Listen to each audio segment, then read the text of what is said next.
começar já. Muito obrigada pela presença de todos nesse dia chuvoso. A gente vai começamos com um pouquinho de atraso para esperar o pessoal chegar, né, por conta da chuva. Bom, eu acho que aqui todo mundo já conhece a biblioteca, então eu não vou fazer aquele discurso habitual. Qualquer coisa eu estou sempre à disposição no final da palestra para a gente conversar mais. Eu só estou feliz de receber mais um encontro do ciclo de humanidade, né? A gente está caminhando até o final do ano, então estão faltando poucos encontros para a gente fechar 2019, mas estamos muito felizes de receber mais um encontro aqui e mais um encontro de novo sobre essa perspectiva franco-alemã, que nós estamos ainda com esse foco e vai ser um foco ainda maior em 2020.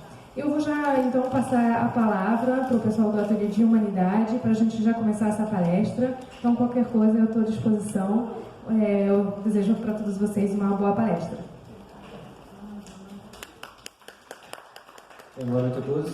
Sejam bem-vindos ao nosso Ciclo de Humanidades, ao nosso 7º encontro, né?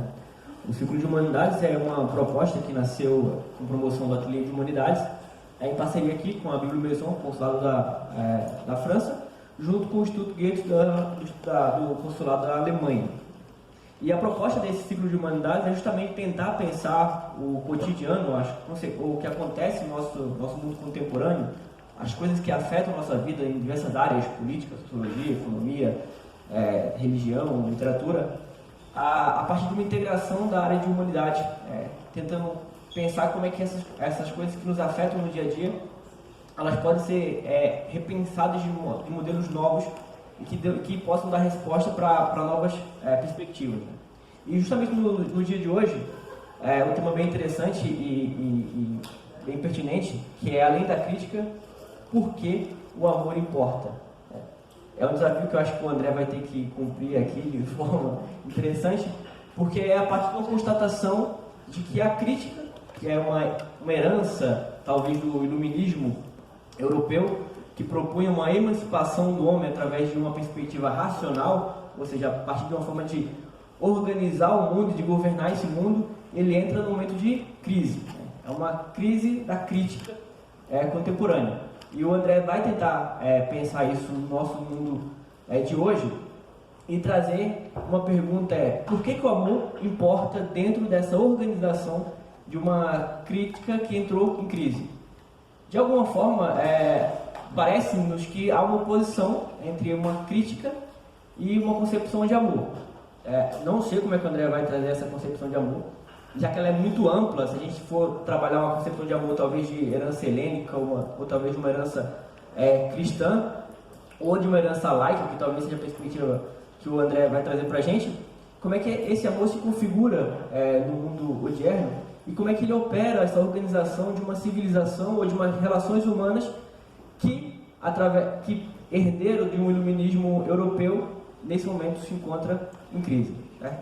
E depois dessa palestra, ao final, a gente vai ter um bate-papo, uma roda de conversa entre o André e a Graça, Maria da Graça, não é isso? E eu apresento os dois. A Maria das Graças Siqueira da Rocha, ela é formada em Economia pela UERJ, em Filosofia pela Faculdade de São Bento, do Rio de Janeiro. É especializada em Filosofia Moderna e Contemporânea, também pela Faculdade de São Bento, e é livre pesquisadora do Ateliê de Humanidades. Ela também é integrante da Comissão de Economia da Comunhão do Rio de Janeiro e presidente da Associação Civitas, que tem por base o movimento político pela unidade. É também colaboradora externa do projeto Produção e Economia de Comunhão da Unirio.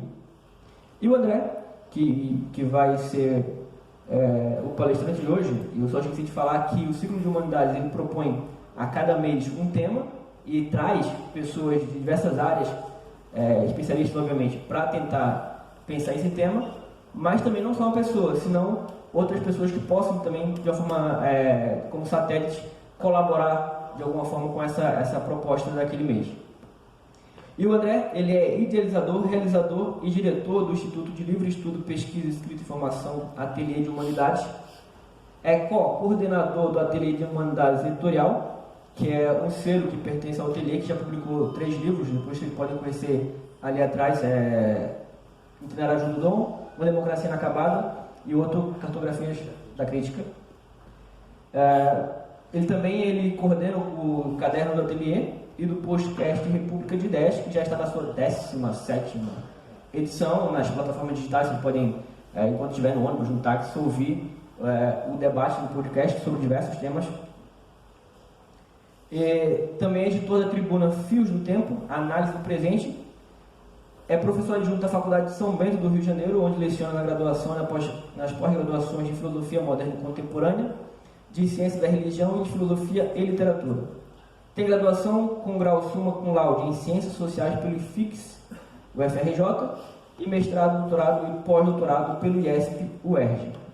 Foi assistente de pesquisa em 2010 a 2013 e pesquisador associado no Núcleo de Pesquisa em Teoria Social e Sociológica Sócio-Filho do IESP-UERJ, liderado pelo Frederico Vandenberg. Publicou periodicamente no Jornal do Brasil e foi membro organizador e editor do blog do Sócio-Filho. Pesquisa na interface de Teoria Social, Tecnociência e Sociedade, Sociologia Histórica do Político, Teoria Antropológica, Ética, Filosofia Política e Retórica. Também. Enfim, então hoje o André tem esse desafio, tentar destrinchar esse fio de Ariadne que é a crítica e o amor, como é que eles se relacionam tanto no tempo passado quanto no tempo presente, quais são os desafios para o futuro entre uma crítica que está em crise e um amor que, das suas diversas facetas, tenta de alguma forma operar aquilo que Eros lá em Exílio já operava, que é a força geradora e unificadora do caos para levar adiante uma perspectiva de civilização desejável. E de poesia, de repente, né? Vamos lá, pessoal, tudo bem? Boa noite. Agradeço a quem conseguiu vir mesmo com uma chuva o dia todo, atrapalhando bastante a vida de cada um. Ou seja, a vinda de vocês já foi um gesto de amor, né? Não necessariamente um amor erótico, pode ser amor filia, tá? Vamos lá. Além da crítica, porque o amor importa. Em primeiro lugar, eu vou traçar um pouco a conferência falando sobre como que está o pensamento crítico contemporâneo. Qual o estado do pensamento crítico contemporâneo? Mas não é só do pensamento crítico, é também da própria sociedade, tá? Para a gente começar a construir um pouco o argumento, eu quero que vocês olhem para isso aqui, que é uma discussão extremamente complexa de história dos conceitos, mas a gente não precisa chegar a uma complexidade, que é o seguinte, e isso é bom vocês anotarem e registrarem. Quando se fala de crítica, conceitualmente, historicamente, sempre se está associado à crise. Crítica e crise andam juntos o tempo todo. No grego, quando se fala em grego crise, se fala ao mesmo tempo crítica. É um termo que etimologicamente é utilizado, por exemplo, no judiciário e no legislativo. E isso está na nossa linguagem. Quando a gente fala assim, há uma situação crítica. O que quer dizer isso? É o momento de fazer uma distinção e uma decisão, né? Isso envolve, então a atividade crítica, ela envolve um momento de crise, ou seja, de fazer um corte e tomar uma decisão. Isso envolve fazer uma atividade de julgamento. Por isso que a gente fala que crítica sempre envolve o quê? Capacidade de julgar. Quem faz uma atividade crítica? O juiz, na hora que ele tem que tomar uma decisão judicial. Ou alguém que está numa deliberação precisa tomar uma decisão terminal, né? Essa concepção de crítica à crise, ela tem desdobramentos. Por exemplo, na medicina também fala que há uma situação do paciente que está crítica, ou está numa situação de tomar de decisão, uma situação crítica. O que quer dizer isso? É o momento em que a vida do paciente está no limite. Ali ele poderá se recuperar ou ele poderá ir à morte, né? Isso está no nosso vocabulário há 2.500 anos. Uma terceira concepção de crítica é a crítica que tem na concepção de juízo final. O momento é de crítico, o momento é de decisão, quem será salvo, quem será danado, né? Todo esse vocabulário, todas essas concepções de crítica à crise, elas foram reconstruídas conceitualmente por um historiador alemão chamado Reinhard Koselleck. Guardemos só isso por enquanto. A gente vai falar hoje de quê? Crítica. vamos falar também de crise. As duas faces da mesma moeda. Tá? Quando nós falamos de teoria crítica, que é uma outra coisa que eu quero trazer para vocês, a gente não está falando apenas façamos crítica. O que é teoria crítica? Nós todos podemos pretender fazer crítica. Só que quem faz teoria crítica faz uma coisa um pouco mais sofisticada do que isso. Qual é? É aquele esforço de unificar o esforço de teoria com o esforço de prática. É buscar uma unidade entre o pensamento teórico e a atividade de interpretar o mundo e a atividade prática de transformá-lo, atuar sobre ele. E não é só isso, tá? Quem faz esse esforço de mediação entre teoria e praxis, entre interpretar o mundo e transformar o mundo, faz buscando fundamentar normativamente os seus valores. Quando você faz crítica, você faz o quê? Você diz, isso é certo ou isso é errado? Isso é bem, isso é mal. Você vai estabelecer o quê? Uma régua normativa, a partir do qual você vai tomar decisões ou vai avaliar as coisas. O que dá a régua normativa? O que dá a possibilidade de você criticar as coisas? Os valores e as normas e as regras nas quais você se baseia, não é isso? A questão, então, é, como que você fundamenta isso? Você não pode chegar na cartola e dizer assim, esse aqui é o meu valor. Você pode fazer isso, uma opinião sua. Só que o teórico crítico vai ter que fazer o quê? Eu estou baseado em valores que são racionalmente fundados, né? Isso é só para arrumar um pouquinho o campo, onde a gente tem pelo menos dois elementos agora. Crítica sempre envolve crise. Em segundo lugar, fazer uma teoria crítica não é apenas pretender criticar, mas é também o quê? Buscar fundamentar normativamente a sua atividade crítica. Pois bem, aí eu não vou começar a falar sobre sistemática teórica de teoria crítica, tá? Eu vou apenas, postos esses elementos, falar um pouquinho sobre o nosso contexto contemporâneo, direto, tá? A gente tem uma situação em que parece que tudo está em crise, não é? Se a gente perguntar aqui para vocês o que não está em crise, vai ser difícil de vocês abrirem a boca e falarem, não tem nada em crise aqui. Ou, essa coisa não está em crise. Na verdade, tudo está em crise, né? A gente acaba vendo, tem crise econômica, ambiental, cultural, política, existencial, epistêmica, civilizacional, ética, tem diversas crises, né? Crise das ciências, poderia se aumentar aí as crises. A questão primeira que eu coloco é o seguinte, será que a gente está no momento de muitas crises que são objetivamente existentes, ou também há uma espécie de hiperbolização da crise, uma sensação subjetiva de que há muita crise, um debate, uma inflação de diagnóstico de crise, sendo que o mundo não está tão sombrio assim? Essa é uma questão de partida que a gente pode refletir ao longo do tempo. Qual é, afinal de contas, a razão pela qual a gente sente que tudo está em crise, né? Será que a proliferação de um sentimento de que tudo está em crise, que o mundo está acabando, que o apocalipse vai começar daqui a pouco, é alguma coisa que corresponde ao estado das coisas, ou é alguma coisa que expressa muito mais a nossa sensação sobre o mundo e também a forma pela qual os intelectuais atuam sobre o mundo? A forma pela qual a atividade intelectual se representa atuando no mundo e atua sobre o mundo. Essa é a primeira questão, né? Há uma hiperbolização de crises. Qual é o segundo ponto do diagnóstico de época que eu proponho para vocês? O diagnóstico que não é só meu, também é trabalhado com Alberto Luiz Cordeiro de Farias, parceiro meu nessa empreitada. É a seguinte, não somente a gente está numa situação em que parece que há uma hiperbolização de crises, mas também há um tempo que todo mundo é crítico, né? Eu acho que se há uma época em que todo mundo se julga como capaz de realizar críticas e ser crítico, é a nossa época, né? Tem de um lado especialistas de crítica, que são os teóricos, intelectuais, nas universidades e tal, fazendo críticas, fazendo uma série de discursos que fazem o quê? Denunciam, desconfiam, desmascaram, confrontam, multam. Mas não é só isso. Também existe o crítico de rede social, né? Existe o crítico do dia a dia da opinião pública, né? Parece que, isso é uma proposta que a gente traz como um caminho, que ser crítico se tornou uma espécie de estilo de existência. Parece que as pessoas se representam como sendo autênticas, também porque elas são o quê?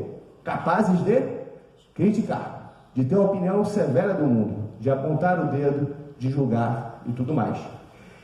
Isso é alguma coisa que representa muito as transformações que ocorreram na nossa democracia e na nossa sociedade nas últimas décadas. E tem um fator positivo muito bom, no sentido de as pessoas hoje em dia se dispõem mais a avaliar a realidade, desnaturalizando-a, sem assumir de forma bastante submissa, né, determinadas representações de mundo, determinadas crenças e tudo mais, né? Parece que se avançou, né, nos últimos tempos, isso tem a ver com o processo de democratização da cultura mais ampla, uma perspectiva reflexiva das pessoas em relação ao mundo. Só que a questão será que essa democratização de um estilo de vida crítico tem a ver com uma democratização da atividade crítica? Será que a gente está mais crítico mesmo? Ou será que a gente faz mais mise-en-scène, encenação de críticos, do que realmente somos capazes hoje em dia de julgar a realidade? Esse é um ponto de partida que eu proponho da seguinte forma, né? Você pega Twitter, rede social e tudo mais. Todo mundo sabe fazer muito bem esquadrinhamento das pessoas, curtindo, denunciando, botando comentários. Seres humanos e robôs também fazem isso, né? Na rede social. Esse tipo de atuação parece difundir muito o que se chama de argumento ad hominem. Sabe o que é isso? Esse nome em latim, feio, o pessoal do direito obviamente sabe. O que é argumento ad hominem? O que é uma argumentação ad hominem? Você não ataca o argumento. Eu ataco a pessoa em vez de argumentar com outra ideia. Isso todo mundo se vê um momento envolto nisso dentro de uma rede social, né? Você falou alguma coisa, você não pode falar isso porque você é de direita, você é de esquerda, porque você a argumentação ad hominem, né, é um meio muito difundido, né, de se postar, no sentido duplo do termo, postar na rede social e ter uma postura no mundo, né, onde a denúncia, a desconfiança que faz parte da atividade crítica, às vezes se torna uma forma de não constituir uma relação de diálogo, mas sim um confronto entre pessoas que já têm sua concepção de mundo dogmaticamente estabelecida, né? A segunda questão, então, que eu proponho nisso daí, é que, por causa disso, há uma tendência de uma perda do sentido de crítica como argumentação, como busca de um posicionamento razoável sobre o mundo e tudo mais, né? Existe uma expansão significativa do que podemos chamar de uma política de afetos tristes, né, nas nossas redes sociais. Afecções tristes no sentido de quem? De Spinoza, né? Alegria, raiva, ódio e tudo mais. A gente vai falar sobre isso daqui a pouco. Pois, no final das contas, eu concluo essa primeira parte dizendo que há coisas demais que não existem no mundo e os intelectuais, e isso tem a ver muito com a atividade intelectual dentro da academia, eles tiveram um papel fundamental nas últimas décadas de fazer crítica sobre naturalizações arbitrárias sobre o mundo, né? Fazer crítica do que se chama de categorias reificadas, formas de naturalizar arbitrariamente o mundo. Foi muito importante o trabalho intelectual, né? Que é onde tem um método de análise de discurso, de desconstrução de discursos que se querem universais, mas são arbitrários. Isso tudo é muito importante. Só que o problema já não existe coisas demais no mundo. A questão tirou-se muitas coisas que se tinham como naturais. O que fica? Tá? O que se coloca no lugar? Você desconstrói, mas o que se põe no lugar depois que se desconstruiu aquilo tudo que se via como verdadeiro, natural, e na verdade era apenas arbitrário e tal. Esse é um ponto básico, tá? Porque, senão, a atividade intelectual fica presa numa atividade meramente o quê? Negativa, de desconstrução. e que no final das contas não conseguem colocar nenhuma posição positiva de valor sobre as coisas, substantiva. Quem está no mundo da academia percebe-se, já está lendo aqui, vendo aqui, pô, é isso mesmo que acontece o tempo todo dentro da universidade. Né? Você aprende antes de abrir a boca, você pensa, será que isso que eu estou falando realmente existe? Será que eu tenho que fazer uma autorreflexão crítica? E você começa a entrar numa espécie de paranoia sobre as certezas que você pode ter das coisas. É curioso isso. Né? Pois bem, isso coloca uma primeira aproximação em relação ao tema do amor, que é o seguinte: eu falei que teoria crítica envolve o quê? A busca de unificar teoria e prática, e a busca de fundamentar normativamente valores, não é? Como é que a gente julga o mundo, um teórico crítico? Julga o mundo de que forma? Julga o mundo tentando fundamentá-lo, não é? Pois bem, o que faz uma teoria crítica que não faria uma teoria não crítica? É isso aqui. É a preocupação com o quê? Emancipação, né? Tem um autor, não sei se provavelmente poucos de vocês leram, chamado Max Horkheimer, um alemão que é um dos principais teóricos da escola de Frankfurt, da primeira geração da escola de Frankfurt. Ele fala o quê? O que caracteriza uma teoria crítica? É o seu interesse emancipatório.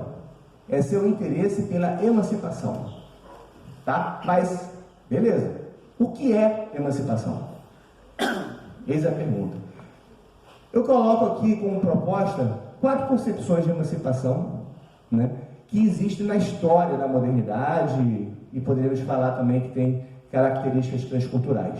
As 2 primeiras estão muito associadas com a tradição de teoria crítica. A primeira é a kantiana. É a concepção de quê? Autonomia do indivíduo. Alguém aqui já leu o que é o esclarecimento do Kant? O que é esclarecimento é o quê? O que é esclarecimento para Kant?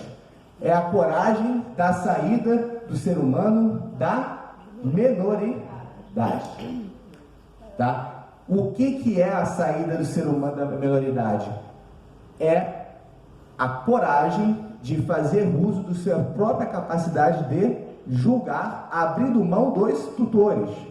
Chega alguém do exército e diz, chega o militar diz, não pense, exercite-se ou obedeça. Chega a figura da igreja e diz, não pense, creia. Chega a pessoa da escola e diz, não pense, apenas aprenda, né? E a promessa do esclarecimento é o quê? A busca do ser humano, ou melhor, o caminho histórico para Kant, em que a humanidade poderia, enfim, realizar um processo de esclarecimento que passava pelos indivíduos e passava pelo que chama de espécie humana. Tá? Essa concepção de esclarecimento, de emancipação, é uma concepção individual, autonomia do indivíduo.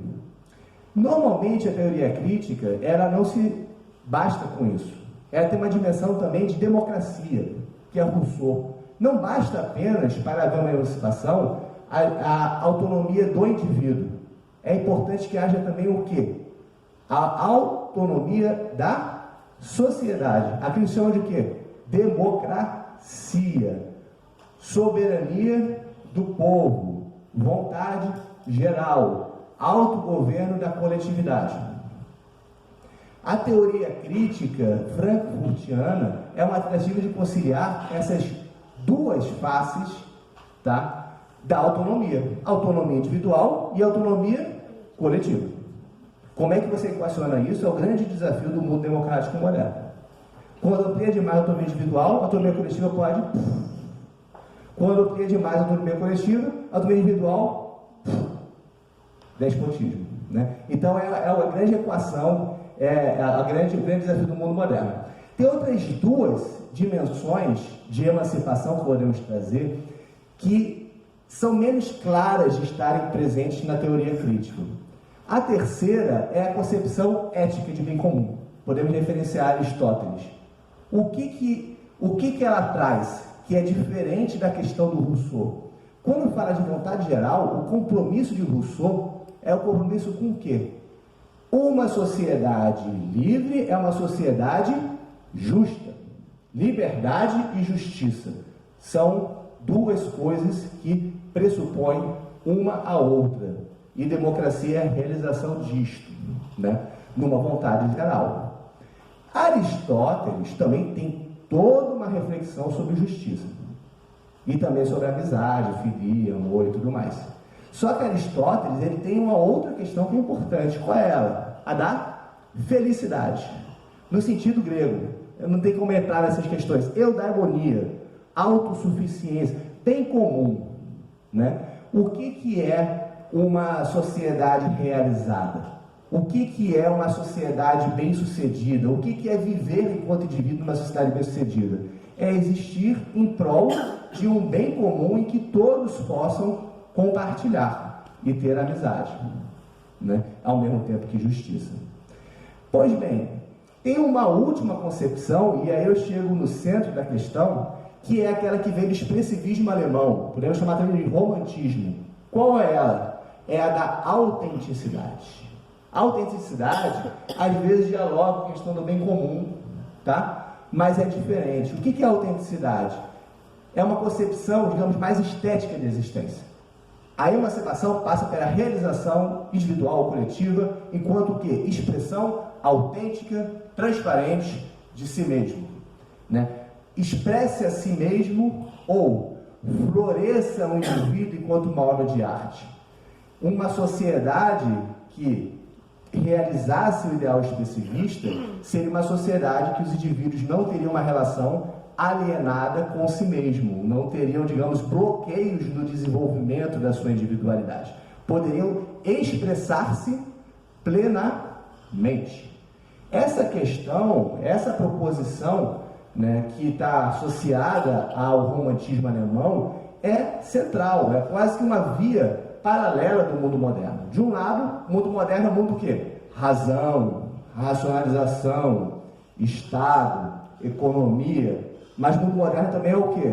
Promessa de arte, beleza, expressividade, autenticidade, realização individual. O que eu proponho é que hoje em dia, o que parece ter prevalecido no nosso tempo? Uma concepção de autenticidade, só que bastante o quê? Mal entendida. Uma autenticidade que às vezes se torna um mero o quê? Autorrealização do indivíduo que não consegue se apreender como parte de uma comunidade ou que esteja em relação com outras pessoas, né? Então, podem até anotar, isso aqui não é aula, né? Então não tem como anotar. Se bem que tem gente anotando aqui. Esse ponto importante que é a hipótese que eu proponho como caminho para entrar na discussão do amor, que é a prevalência de ideal de autenticidade e uma tendência de acontecer o quê? Uma minoração, uma marginalização, sobretudo da concepção de autogoverno do povo de Rousseau, né? Mas também Kant, né? É difícil hoje em dia você falar para o indivíduo que ele tem dever e que ele tem que seguir imperativo categórico. É difícil, né?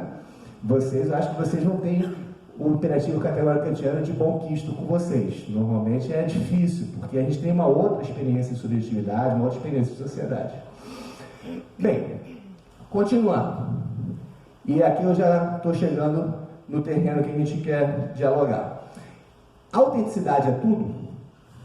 2 pontos que eu trago aqui em relação a isso. Primeiro qual é o risco de uma hiperinflação numa concepção de autenticidade mal entendida?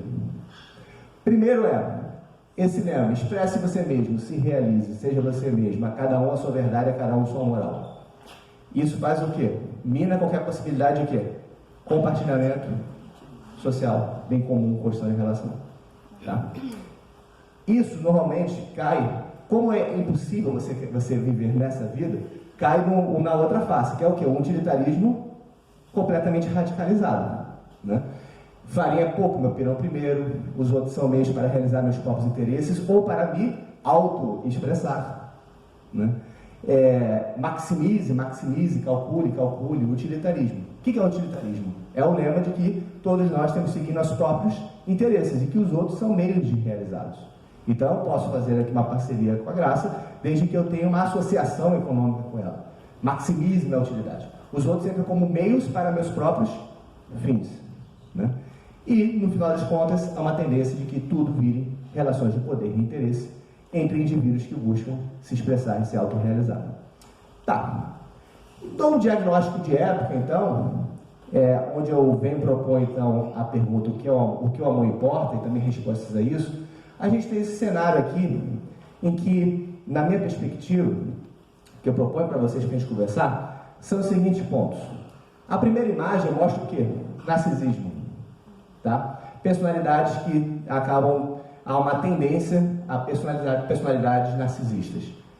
Tá? No nosso tempo. Não vou desenvolver muito sobre isso, a gente conversa depois no debate.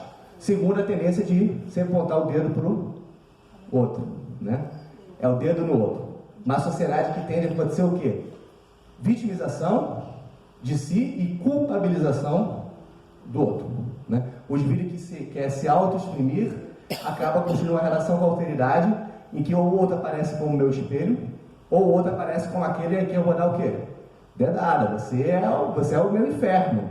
Você é aquela pessoa que está impedindo que me autorrealize. Você não me dá o reconhecimento devido e começa a entrar num processo de auto-vitimização e de culpabilização. Bem, essa cara horrorosa aqui é a dimensão afetiva do negócio. Tá? A gente está num tempo em que há uma tendência de afetos tristes, que tem razões de ser, porque envolve muito experiência de desrespeito e de perda de realização de ideais de justiça. A gente vai entrar sobre isso. Tá? Mas afetos como raiva, ódio, né, rancor, tendem a predominar na nossa sociedade de redes e tende a predominar nas sociedades de cultura predominantemente narcisista. Tá? São afetos o quê?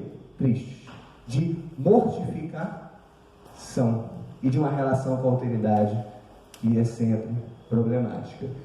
Isso está totalmente associado com aquilo que o nosso último palestrante, o Arthur Bueno, trabalhou como uma sociedade do cansaço, uma sociedade em que há depressão e também o quê? A pós-depressiva, né? Que é o quê?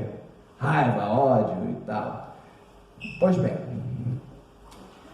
nessa sociedade, e é por isso que eu acho que vocês também estão aqui, né, começa a surgir o quê? Dentro de uma situação de crise dessas? Perguntas existenciais, perguntas éticas, perguntas políticas. Humanas, demasiado humanas, não tem como existir sem se perguntar sobre elas. Né? Kant já fala isso lá no primeiro prefácio, a crítica da razão pura. Né? Tem um debate dogmáticos e céticos. No final das contas, não tem como ser indiferente quando você fala, cansei desse debate. Você volta e meia volta às questões metafísicas e às questões éticas e políticas. Quais são as questões? Vamos lá. Quais são os pontos? Primeiro, como os intelectuais, as humanidades e a política podem se renovar a fim de se reconectar com a vida e com as pessoas? Numa sociedade que os intelectuais acabam assumindo o tempo todo uma posição de desconstrução radical de valores, posições, identidades e tudo mais. Qual é o segundo ponto? Perguntas existenciais. Para que isso tudo? Qual é o sentido da existência? Perguntas de existência. O que vale a pena? O que faz da vida valer a pena? Questões existenciais que surgem numa situação de crise. Né? O que é uma vida bem-sucedida? Como podemos viver juntos? Como podemos construir o bem comum? As pessoas estão correndo atrás disso. Pelo menos eu espero que estejam. Tem outras não, que estão aqui só de acabar com o inimigo. Mas a gente coloca questões éticas, políticas e existenciais numa situação de crise como essa. Né? Como podemos reformar organizações, como podemos pensar outras instituições, como podemos fazer com que as coisas mudem, porque não dá para viver numa sociedade de utilitarismo radicalizado e de expansão desse tipo de posicionamento de ódio, raivas e emoções negativas recíprocas. Quais são as respostas? Aí que entra a questão do amor. Primeiro, rapidamente, uma das respostas é a que a gente vai na Ateliê de Humanidades, que é construir uma instituição de estudo e pesquisa. É tentar repensar a atividade intelectual, reconectar a atividade intelectual com a sociedade civil, com a esfera pública, ocupar outros espaços, fazer um trabalho interdisciplinar, ter compromisso com o diagnóstico do presente e tudo mais. Né? Fazer atividades públicas, mas esse não é o ponto principal. O ponto principal é: vou chegar no amor em 3 passos. Primeiro passo: o Cartografia da Crítica tenta fazer o quê? Reconstruir o pensamento crítico, repensar o que é o pensamento crítico no mundo contemporâneo. Tá? Isso a gente fez com Alberto Luiz Cordeiro de Farias, meu amigo que já falei, que era o projeto Cartografias da Crítica. A nossa palestra não trabalha sobre isso. Eu não vou avançar no que é o pensamento crítico, porque o ponto é chegar no amor. O segundo caminho, que também está na ateliê, é a questão da dádiva, que foi trabalhada, dádiva, dom, que foi trabalhada no segundo encontro do ciclo de humanidades. Né? A dádiva permite ser uma resposta contra o quê? Um utilitarismo radicalizado. É a sociedade do interesse maximizado, do cálculo e tudo mais. Né? O dom, itinerários do dom, cartografias do dom, cursos que a gente deu, são respostas a isso. Pois bem, aí chegamos no amor. Uma visão sinóptica do que a gente deve fazer no ateliê está por aqui. A própria instituição que a gente está formando é uma tentativa de renovar a vida intelectual e cultural, né? De forma complementar e alternativa às próprias universidades. Isso envolve fazer alguma coisa que está meio fora de moda, levar as humanidades a sério, né? As humanidades não estão sendo muito levadas a sério em 2019, né? E esse levar as humanidades a sério entra com uma série de pesquisa.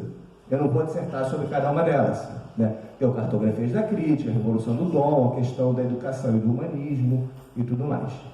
Tem uma ali que é o quê? Estética, virtudes e afetos, que é a retomada das questões o quê? Éticas, políticas e existenciais. É aqui que entra a questão do amor, porque o amor importa, né? A gente fez um curso que é essa proposta de uma filologia dos laços amorosos, da experiência de amar, e isso se conecta também com a perspectiva de formar práticas transformadoras. Chegamos então no nosso tema de agora. Por que o amor importa? Por que o amor importa? Vamos começar a construir a partir da questão da crítica, né? Não falei sobre crítica, então tem que costurar algum negócio. Vocês conhecem, não é uma frase, não é uma citação literal não, tá? Mas você deve saber, uma parte de vocês, de que é essa frase: a crítica deve tirar os grilhões para fazer com que a flor viva floresça. Quem falou isso? Primeira opção, Bolsonaro. Segunda opção, Lula. Terceira opção, Marx. Quem foi que falou? Marx, né? Marx que está... que bom que vocês falaram que foi o Marx, né? Marx é um dos principais representantes, é daí que nasce uma das principais vertentes de teoria crítica. No Cartografias, a gente não reduz teoria crítica apenas à vertente marxista, tem outras constelações. Mas essa concepção de teoria crítica é interessante, né? Para a gente refletir sobre a questão do amor. O que ela diz? A crítica deve fazer o quê? Denunciar os grilhões. Qual a imagem, a metáfora que ele está fazendo? Estamos aqui numa gaiola, aprisionados, mas não percebemos, porque existem flores que meio que enfeitam a gaiola. Aí chega lá o crítico, vai fazer o quê? Tira essas flores daqui, olha, você está em gaiola. Aí uma pessoa faz: caramba, eu sou alienado, eu sou reificado, eu sou explorado e tudo mais. Eu estou simplificando para vocês entenderem, né? Nesse processo, o que Marx está dizendo? Isso é o caminho para fazer o quê? Fazer com que as pessoas saiam da jaula e vivam uma vida em que as flores vivas possam efetivamente florescer. Essa concepção, ela junta o quê? A interpretação, a proposta de praxis, de transformação do mundo, não é isso? Independente do erro que foi e da concepção equivocada da história que houve no marxismo, uma teoria crítica, ela envolve essas questões: a interpretação e a busca de transformação do mundo. Fazer a crítica e também fazer o quê? Transformar o mundo e fazer que o mundo possa florescer de forma emancipada e tudo mais. E tem toda a discussão sobre emancipação aí. Tem um autor chamado Philippe Chaniali, que é um teórico e um dos principais atores, organizadores do movimento anti-utilitarista em ciências sociais, que é um movimento que desenvolveu o paradigma do dom. Eu falei sobre o dom. O Philippe Chaniali, junto com o Alain Cayet, são os líderes do movimento anti-utilitarista em ciências sociais, lá na França. O Alain Cayet, ou o Philippe Chaniali, ele fala o seguinte em relação a isso. Eu nunca entendi muito bem essa frase do Marx. Sabe por quê? Porque ela tenta combinar duas coisas que às vezes parece que não combinam. Qual é a tendência do pensamento crítico, no final das contas? É tirar a folha e não botar nada no lugar. Né? Pelo menos no mundo contemporâneo. O ideal seria você realizar a crítica, mas também conseguir fazer com que a flor viva floresça. E não assumir uma posição intelectual extremamente confortável de denunciar, acusar, dizer que as pessoas são alienadas e reificadas e no final das contas dizer não tenho nada para propor no lugar e agora sofra, querido. Não dá, né? Então, é o tipo de coisa que às vezes se faz o passo que é confortável em termos intelectuais e não se vai o passo além, quer dizer, vamos lá, gente, vamos para a proposição, vamos para a posição substantiva em relação a valores, vamos realmente atuar além do discurso e da interpretação e da acusação, né? Então, a crítica, na minha perspectiva, na perspectiva das pessoas que estão no ateliê de humanidades, não quer dizer que há uma homogeneidade, mas eu acho que todos que estão no ateliê, eles compartilham dessas visões, a primeira é o seguinte, é fundamental a atividade crítica. Fazer uma análise crítica de relações de dominação, reificação, injustiça, desrespeito, alienação, reificação é fundamental. Ou senão é você dizer o quê? Vamos falar de amor e todo mundo vai ser criança, menorzinho, que não tem capacidade de julgar. Vamos falar de amor e as pessoas não percebem que falando de amor pode estar fazendo o quê? Dominando, explorando, tudo mais. Né? Então, não dá. A atividade crítica é importante. Né? Tem que saber dizer o que é um falso amor, o que é um verdadeiro amor. Tem que saber como se pode fazer um discurso de amor para poder manipular as pessoas. Então, a atividade crítica, a maioridade, é aquela experiência que você bebeu da flor, da árvore do conhecimento, você tomou da árvore do conhecimento, querido. Não tem jeito, você começou a conhecer, você deixou de viver no paraíso. Você vai ter que aprender que o mundo tem durezas e que você tem que lidar com elas. É chegar na vida adulta. Né? Então, é possível tanto um amor ser crítica quanto uma crítica ser amor. Beleza. Mas o ponto que a gente propõe é o quê? Né? A crítica do falso amor, sim, é importante. Mas, eis a questão que a gente vai conversar. O amor por si só não tem potenciais críticos e transformadores? Ou será que o papel é apenas de fazer crítica e não falar positivamente de amor? Será que só quem fala de amor é padre, pastor e, sabe, pessoas que não intelectuais? Não. Né? E isso leva os dois outros lados da crítica. Né? O Felipe Chaniali, que eu falei sobre a questão das flores e dos grilhões, ele fala o seguinte: é parte da atividade intelectual, e para isso, tanto os poetas, os literatos, quanto o pragmatismo americano souberam fazer muito bem, é de mostrar que existe toda uma dimensão de praxis, atividade, criação e capacidade de transformação que os atores têm no mundo. Vamos olhar o mundo também no seu lado positivo, na sua face bela, nas atividades que estão efetivamente sendo realizadas e estão invisibilizadas. Né? A atividade crítica envolve trazer à luz e reverberar, ressonar boas práticas e boas experiências que as pessoas têm e compartilham. E parece que quando sentam na sala de um teórico crítico, elas deixam de existir e viram apenas dissimulação e alienação. Né? Então, um ponto que é central, que eu acho que o Felipe Chaniali traz uma contribuição, vamos olhar também para o lado luminoso da força do social. E a dádiva permite pensar isso, o tema também do amor. O terceiro ponto, então, é não somente de olhar para essas práticas, mas também, e essa questão, normalmente o pessoal da universidade não gosta, o pessoal de humanas, mas é importante falar, vamos pensar em projetos experimentais. Vamos levar a sério as coisas também de olhar para a realidade e saber propor, realizar uma atividade. A palavra não é muito boa porque é contaminada de empreendedorismo social, público e não somente privado, só quem realiza que está buscando lucro privado? Ou tem todo um campo de atividade, de criação, de design, de construção, de projetos experimentais transformadores, inovação, que vão para além da mera atividade de aquisição de dinheiro. Há uma série de iniciativas que podem ser feitas. Né? Bem, aqui chegamos então nas perguntas provocativas. Se o amor importa, eis as questões. Afinal, o que é o amor? O que são os amores? Quais são as experiências do amar, ontem, hoje e sempre? Como acessar pelo amar o bem, o belo, o verdadeiro e o justo? O que pode o amor? Que formas de vida, ética e espiritualidade são geradas pelo amor? Quais são as suas potencialidades? Quais são os limites do amor? Né? Que outros valores e princípios limitam o amor? Quais são as relações entre amor e utilidade, amor e justiça, amor e política? São várias questões.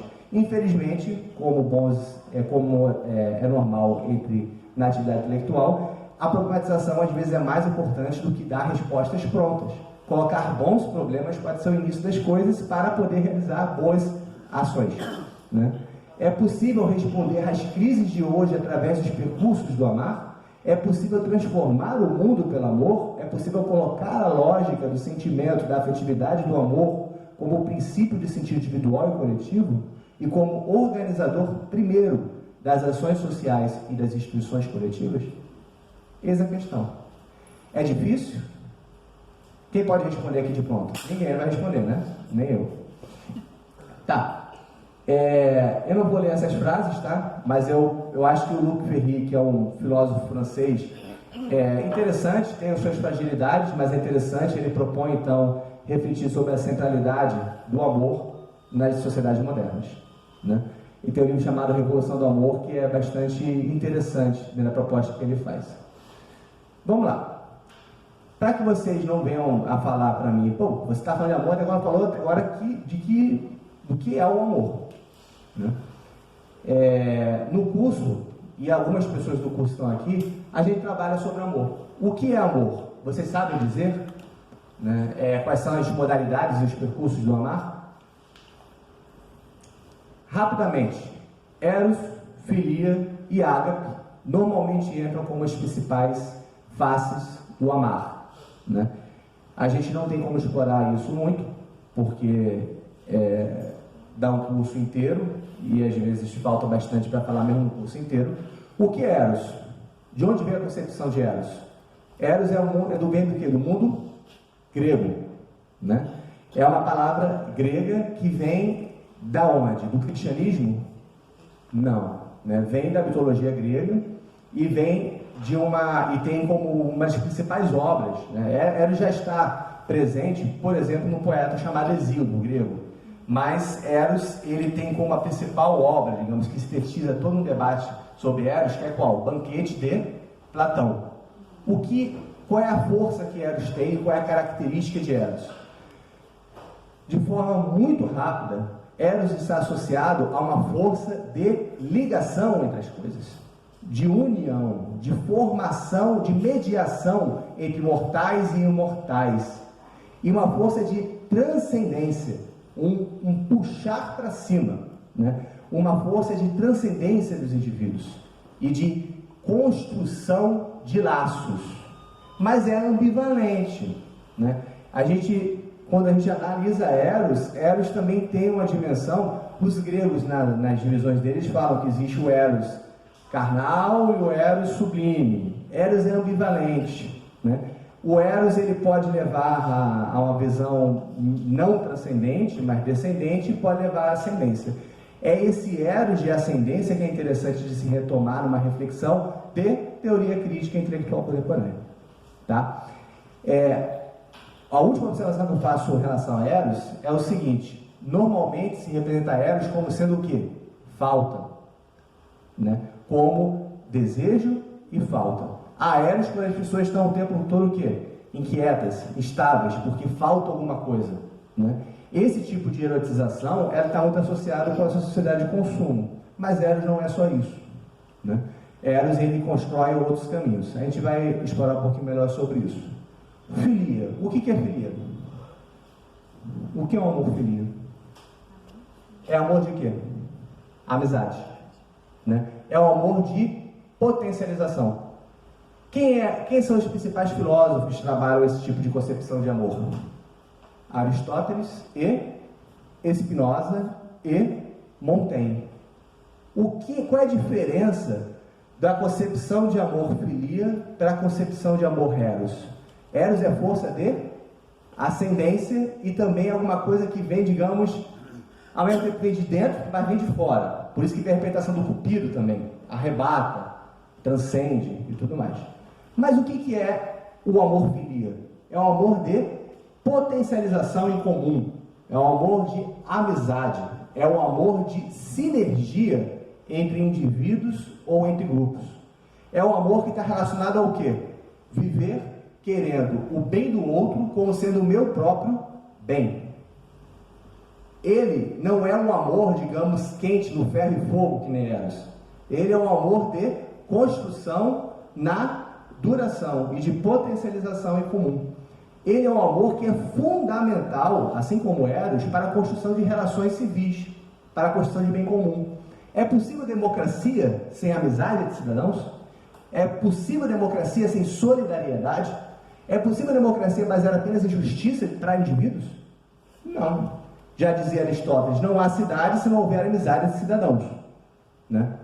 A concepção de amor-filia é essa concepção de um amor de potencialização em comum e de bons encontros. A última concepção é a de ágape. Né? Ágape já tem uma conotação o quê? É grega? Não, é a conotação cristã. A gente vai desenvolver um pouco sobre ágape, mas qual é a diferença de um amor-filia para um amor agapiano? O que é o amor agapiano? Está onde esse amor agapiano? Está em Platão? Não, está onde? Epístolas de Paulo, epístolas de João, né? Está no Evangelho e tudo mais. Alguém já viu o Hino à Caridade de Paulo? Né? Já ouviram? Sim, com certeza, na voz do Renato Russo. Né? Como é que é a música? É a do Renato Russo. Né? Mesmo se eu falasse a língua dos anjos nada seria. Isso é amor ágape. Né?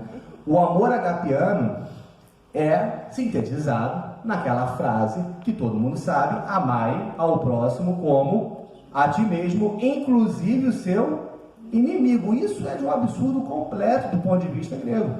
Isso do ponto de vista de quase todo mundo aqui. Né? No sentido de, é difícil de aprender que você possa fazer o quê? Amar o inimigo. Esse é um ponto que é difícil de você perceber, né? Que é a grande revolução que ocorre nesse tipo de amor em relação ao mundo grego. Né? É a possibilidade de amar um inimigo.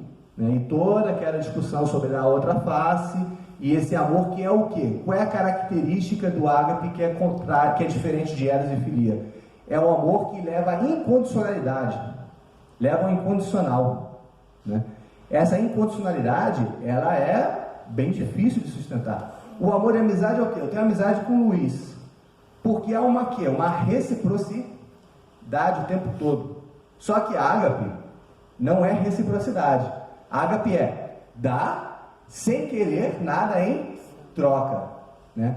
Independente das questões, se isso efetivamente é realizado numa vida cristã que fala de religião de amor, independente dessas questões todas, o conceito é este.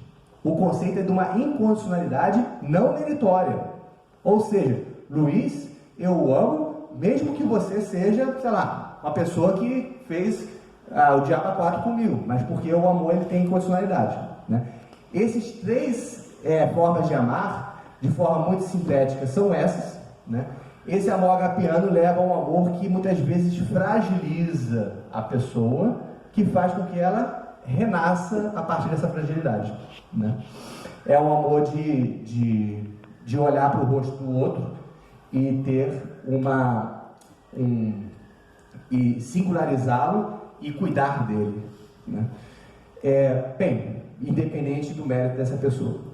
Aqui chegamos no terceiro momento da nossa conferência, e a gente vai, eu não vou falar muito, não é muito longa, para a gente poder conversar bastante, que é trazer as proposições, então, de uma teoria crítica que fala de amor. Qual a importância, então, por que o amor importa numa teoria crítica, no pensamento crítico? Né? Sociólogo crítico fala sobre isso, teoria crítica fala sobre isso? Não, a gente fala de justiça, injustiça, questões de respeito, de exploração. A gente vai falar de amor? Não, na tradição teoria crítica da escola de Frankfurt, que alguns falam que são diabos lá fora, né? O pessoal da escola de Frankfurt é super interessante, eles falam sim de amor, né? Eu trouxe dois exemplos clássicos, Marcuse e Erich Fromm. Eu vou falar somente de Marcuse, para a gente começar a analisar um pouco a questão do ponto de vista frankfurtiano. Vejam só esse livro aqui chamado Eros e Civilização, que é um livro que ficou muito em moda na década de 60. Né? O pessoal hippie, movimento 68, tudo mais tal, adotou o velhinho Marcuse como sendo quase que o inspirador do movimento. Né? Ele mesmo depois ele foi falar lá, o senhor de 80 anos de idade, falando para um monte de jovem de 20 e poucos anos, 30 e poucos anos, que escrevia, eu não acredito em ninguém com mais de 30 anos, mas acreditaram no Marcuse. Né? O Marcuse, ele inspirou muito essa época de revolução sexual. Só que é um erro dizer que Eros é apenas sexualidade. Pelo contrário, Marcuse escreve nesse livro, Eros e Civilização, que o problema da nossa sociedade é exatamente quando você reduz Eros à sexualização. E tira de Eros a sua potência de negatividade, de transcendência, de sublimação, de criação, de poesia, de literatura, de filosofia. Né? Então, o Marcuse, que inspirou com razões, porque ele defendeu o processo de liberação sexual, não reduz Eros à sexualidade. Tá? Eros é muito mais do que isso. Como é que ele traz a discussão sobre Eros? Que pode servir para que a gente reflita um pouco sobre como que Eros entra na discussão. Na interpretação que ele faz daquelas sociedades, ele fala, essas sociedades, elas tendem a reprimir as pessoas. Dentro de uma sociedade de dominação instrumental, performance e tudo mais. E você tem, a partir da concepção de uma releitura de Freud, né?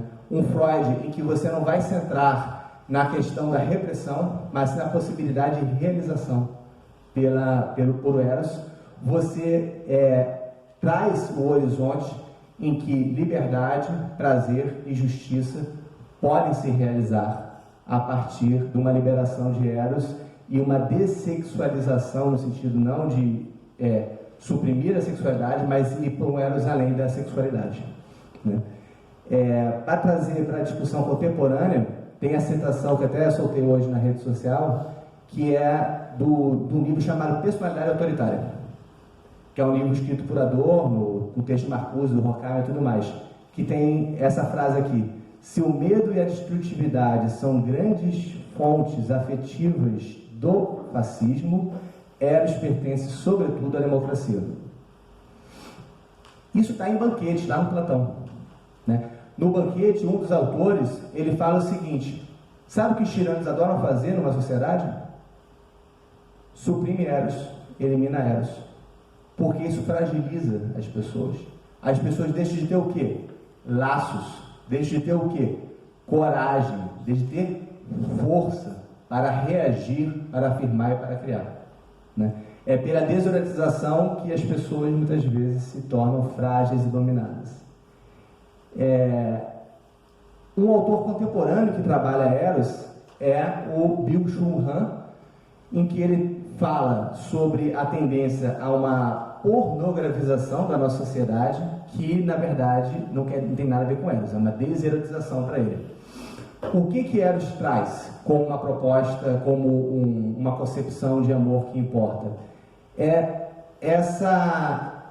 A importância que se tem para a construção do indivíduo da sociedade, de uma visão, de uma perspectiva de um outro que o te tira do lugar, do outro que te coloca para fora de si, de um outro atópico, como diz o Byung-Chul Han.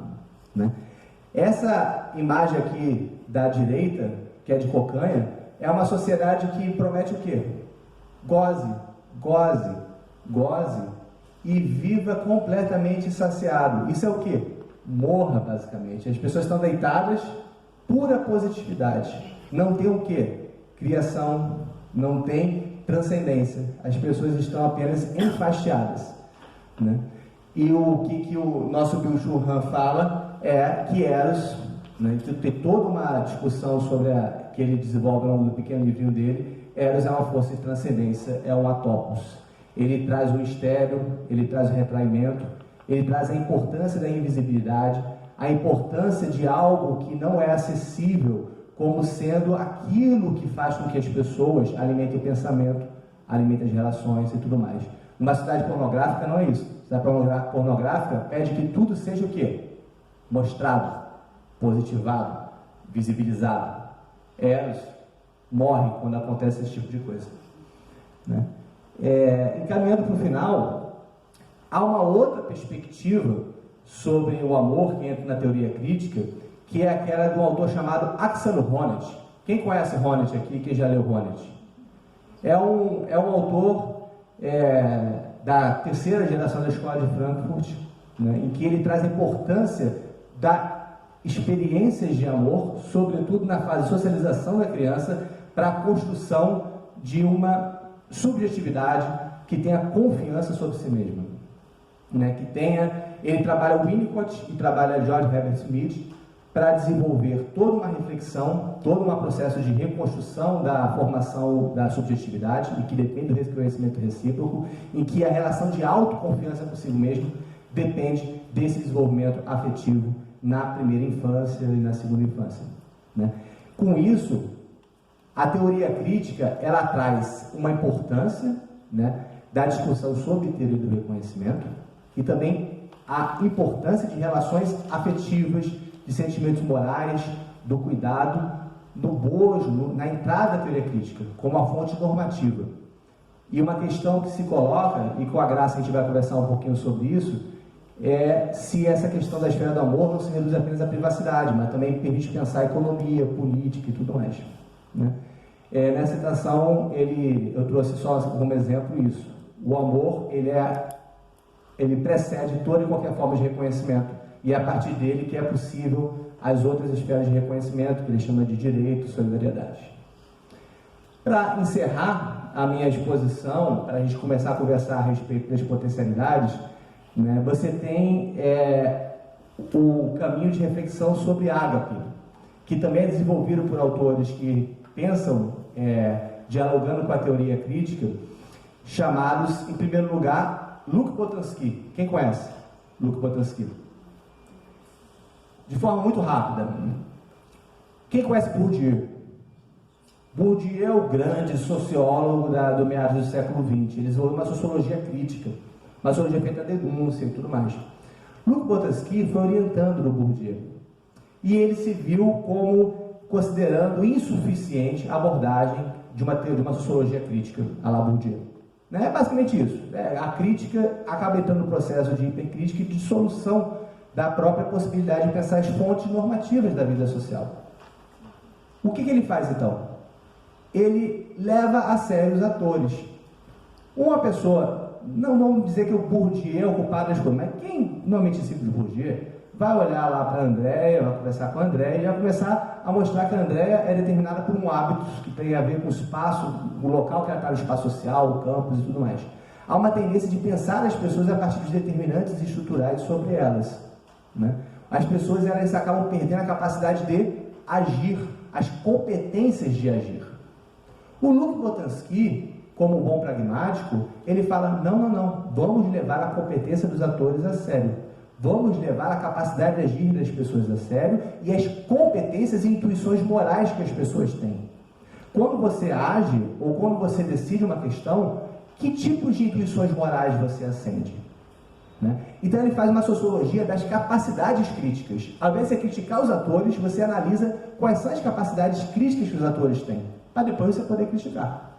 Então ele vai analisando, vai mostrando as diversas capacidades críticas que os atores têm, né, para lidar com questões relacionadas à injustiça.